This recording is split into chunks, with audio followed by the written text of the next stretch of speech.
നാളെ അദ്ദേഹത്തോടുള്ള BS അച്യുതാനന്ദനുള്ള ആദരസൂചകമായി എല്ലാ സർക്കാർ ഓഫീസുകൾക്കും പ്രൊഫഷണൽ കോളേജ് ഉൾപ്പെടെയുള്ള എല്ലാ വിദ്യാഭ്യാസ സ്ഥാപനങ്ങൾക്കും പൊതുമേഖലാ സ്ഥാപനങ്ങൾക്കും സ്റ്റാറ്റ്യൂട്ടറി സ്ഥാപനങ്ങൾക്കും സ്വയംഭരണ സ്ഥാപനങ്ങൾക്കും നെഗോഷ്യബിൾ ഇൻസ്ട്രുമെന്റ്സ് ആക്ട് പ്രകാരമുള്ള സ്ഥാപനങ്ങൾക്കും നാളെ, അതായത് ജൂലൈ 22 ചൊവ്വാഴ്ച അവധിയായിരിക്കുമെന്ന് സർക്കാർ അറിയിച്ചിരിക്കുന്നു. 2025 ജൂലൈ 22 മുതൽ സംസ്ഥാനമൊട്ടാകെ 3 ദിവസത്തെ ഔദ്യോഗിക ദുഃഖാചരണം ആചരിക്കുന്നു. പ്രസ്തുത കാലയളവിൽ സംസ്ഥാനമൊട്ടാകെ ദേശീയ പതാക പകുതി താഴ്ത്തിക്കെട്ടേണ്ടതാണ് എന്നുകൂടി സർക്കാർ ഔദ്യോഗികമായി അറിയിക്കുകയാണ്. ഏത് നിമിഷവും അദ്ദേഹത്തിൻ്റെ മൃതദേഹം SUT ആശുപത്രിയിൽ നിന്ന് പുറത്തേക്ക് കൊണ്ടുവരും.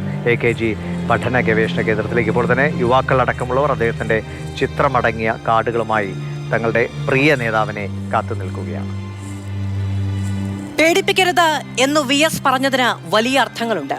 എന്തു കാണിച്ചാലാണ്, എന്ത് കുറ്റം ചാർത്തുമെന്ന് പറഞ്ഞാലാണ്, എത്ര വലിയ ശിക്ഷ വിധിക്കും എന്ന് പറഞ്ഞാലാണ് VSനെ പേടിപ്പിക്കാൻ കഴിയുക? നേരത്തെ പറഞ്ഞതുപോലെ VS താണ്ടിയ വഴികൾ എന്താണ് എന്ന് അദ്ദേഹത്തിനറിയാം. എന്തൊക്കെ കണ്ടിട്ടുണ്ട് എന്ന് അദ്ദേഹത്തിനറിയാം. തോക്കിനും ലാത്തിക്കും തോറ്റിട്ടില്ല എന്ന ആർജവത്തോടെ പറയാൻ കഴിയുന്ന ഒരു തലമുറയുടെ നേതാവായി അദ്ദേഹം സ്വയം പണിതിട്ടുണ്ട്, സ്വയം നവീകരിച്ചിട്ടുണ്ട്.